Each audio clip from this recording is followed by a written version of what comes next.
Welcome to the Industrial Talk Podcast with Scott McKenzie. Scott is a passionate industry professional dedicated to transferring cutting-edge, industry-focused innovations and trends while highlighting the men and women who keep the world moving.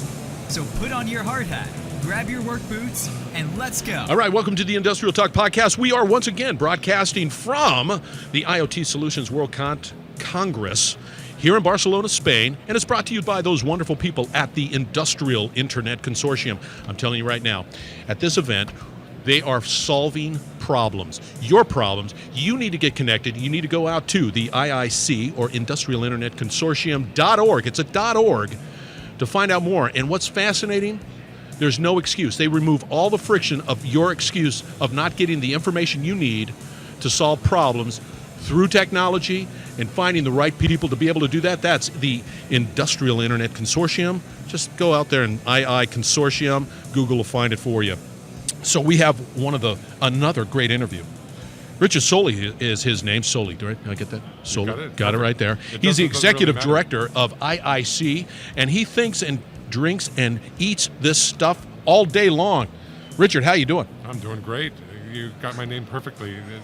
It's a made-up name anyway. My grandfather made it up, so you can say it any way you like. Well, it's phonetically simple for me, so I can handle it. Rhymes with Foley. Foley, that's right. And I just received a guy that his name is Chris Foley. Did you really? Yes. I get it all the time because Foley and Soley sound the same. They do. All right, this is a great event. This is 5 years in the making. This is, and we just got done interviewing Terry McElrath, and what I enjoy the story is that how you guys have evolved and grown. You're saying, okay, hey, this internet stuff is going to change the world. Now, of course, we've been around, but there's something about it, and you guys evolved into. I mean, this is a spectacular event. Can you give the listeners a little background of where you came from and why you're... So this event, separate from the consortium, the event started at 4,000 people. It was already a large event 5 years ago. But this year we have 18,000 people. And you can't see it because the camera's unfortunately on me. It's on this side, yeah. Close your eyes, unfortunately. Yeah. But on the other side, it's absolutely full of people, and it's only day one of the exhibits. But the consortium is more interesting. The consortium started out with a program of test beds. So there were 250 members that were building 30 large test beds, around 30 large test beds worldwide. Manufacturing, smart cities, smart energy management, smart buildings. We have a smart building outside Tokyo. We have a manufacturing test bed in Germany, Hamburg, Germany. We have a smart cities test bed in Southern Ireland. Let me just sort of back up real quick. Why did we do it? Yeah, I want to just say, define test beds and then why. So that's a really important point. If I want to learn how to build an IoT solution for industry, forget consumer, I got milk in the fridge. That's an easy problem. But if I want to know how to use it in manufacturing, the best way to do that is, damn it, do it. So we did it. Good. So that's what we do. We built test beds. For 5 years, we built and ran test beds to learn best practices. Yes, exactly. To understand, don't do that, do this. That's great. That's important stuff. Well, don't do that is an important thing. Right? It is huge learning. You learn more from failure than from success, in fact. Love it. You're right about that. I stole that phrase from Joey Ito. I hope you like it. Note to self, I'm going to steal it from Richard now. Now that we've done that for 5 years, we know a lot about building IoT solution systems. So, for example, we were talking before the podcast started, we were talking about connectivity solutions. We have a white paper on connectivity, and you can read it and choose the connectivity solution, whether that's OPC or DTS or MQTT or whatever alphabet soup you like. We learned by actually doing it in what verticals you want to use what connectivity solutions. Yeah. We learned security solutions, how to secure your IoT solution. Which is a huge gap, by the way. It's getting. You guys are leading the way. It's not as bad as you think. If you read our connectivity solution, see, you guys are leading. Because I'm telling you right now, what is a beautiful, place to go is that IIC. Because if you're even wrestling with, you don't even know where to go. Let's say I heard IoT before. I've heard of it. Well, the next step is, what do I do now? Yeah, what do I do? What do I do now? That's extremely important. Yes. So we said we have to change this test bed program into a program that actually delivers real IoT solutions for real companies. Yeah. We call it DX Accelerator, and it has 3 programs. It has the test bed program like we used to have it, but it also has a test drive program, which is very rapid. and it also has what we call a challenge program, where an end user comes to us with a problem.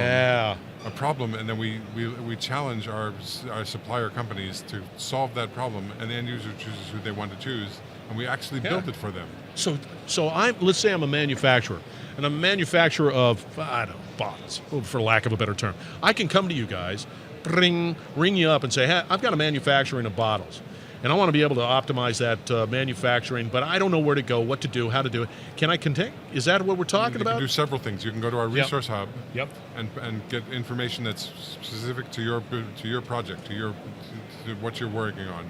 You can come to us and join our end user leadership councils, industry councils, and help tell us what really matters, what matters to what you're doing, why you're doing what you're doing, and so forth. But most importantly, you can come to us with a business problem and say, solve this business problem. Yes. We will take that, help you write it up, and send it out to suppliers, and help you choose which supplier is the right company to solve that problem for you. And you will then choose the company that met the challenge, and you have a solution. We're saying apply this technology. That's great. The whole point is, and the point of the show this year is not just technology, but applied technology to solve problems.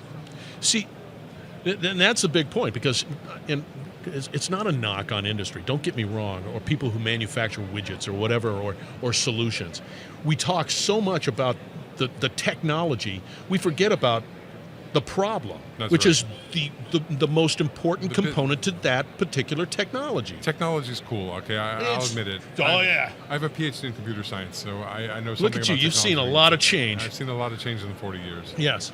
But what really matters is how the technology gets applied to real business problems. We help you state your business problem so that the suppliers can answer what's the best technology for solving that problem, and actually do it, actually build it, actually make it happen. But I guess people know. You could learn by reading all of our materials on connectivity, on security, on AI, on analytics, on et cetera, et cetera. Seven basic. That's downloadable, right? Oh, of course. That's all linked up and downloadable. It's all on iiconsortium.org.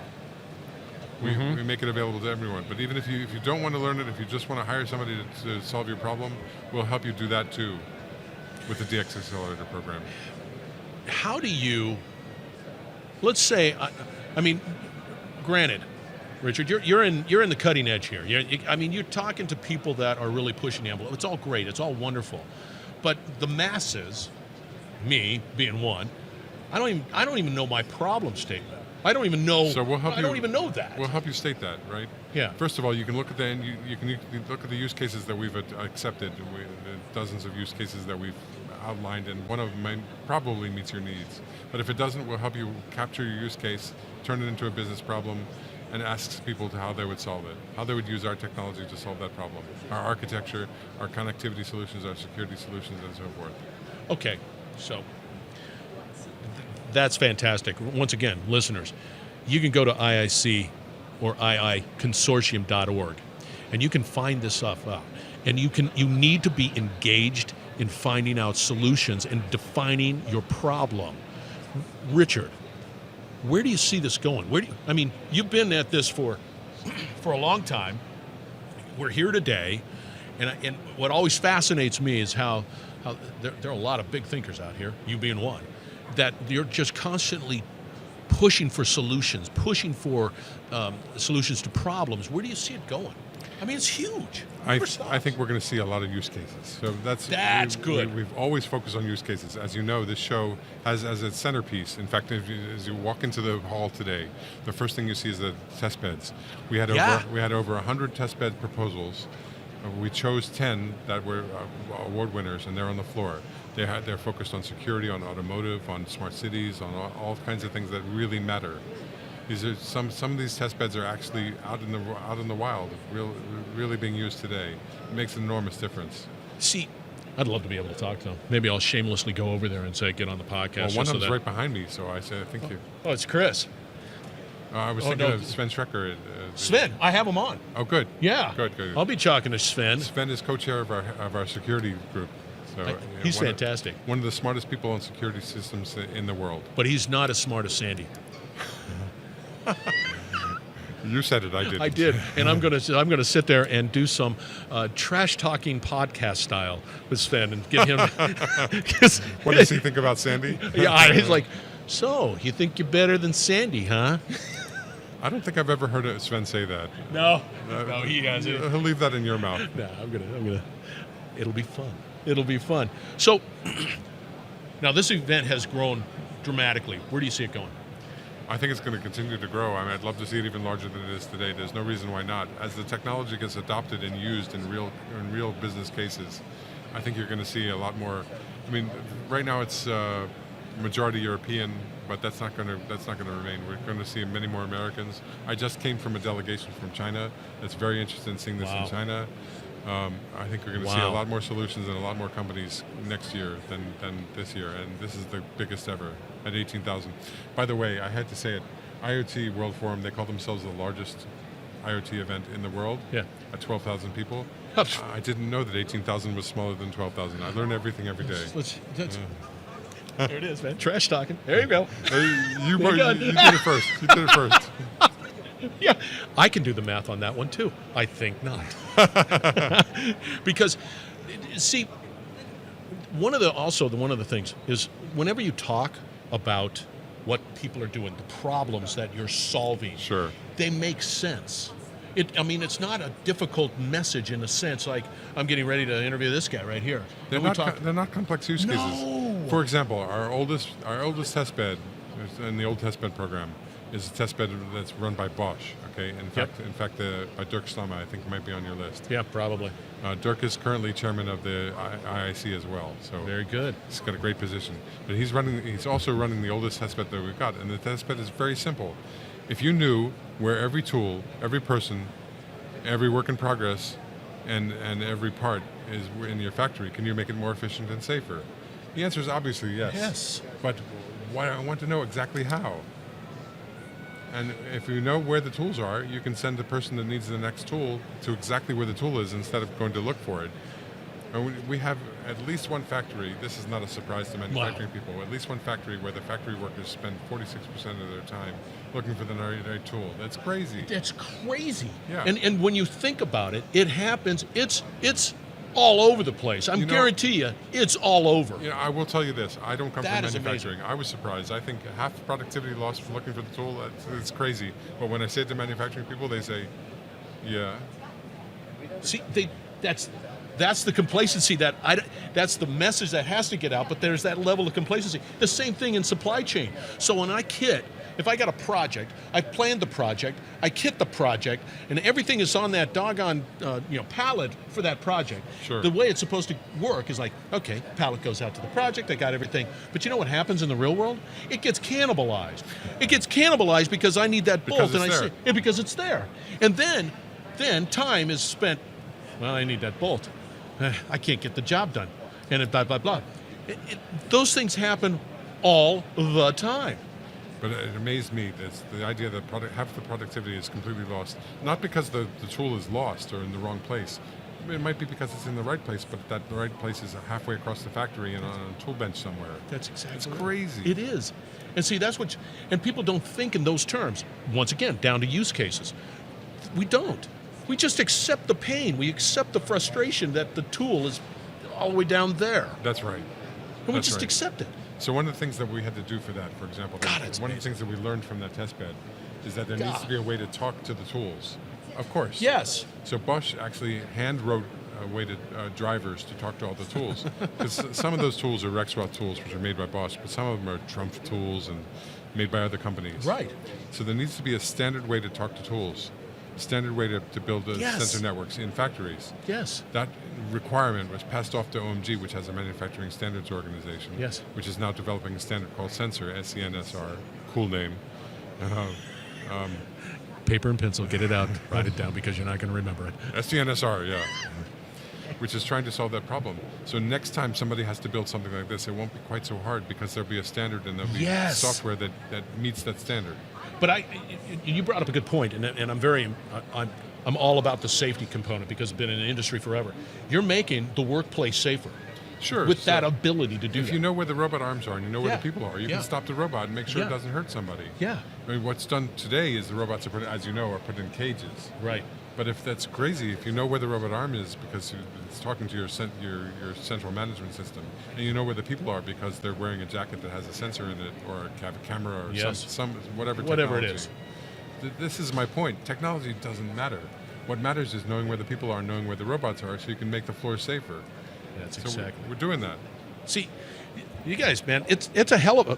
I can say hell because it's my podcast. Yeah. It's a hell of a purpose that you guys are fulfilling, and especially within industry, globally, Yeah. right? It's not just the United States. It's not just Canada or Mexico. It's globally. No, and that's and correct.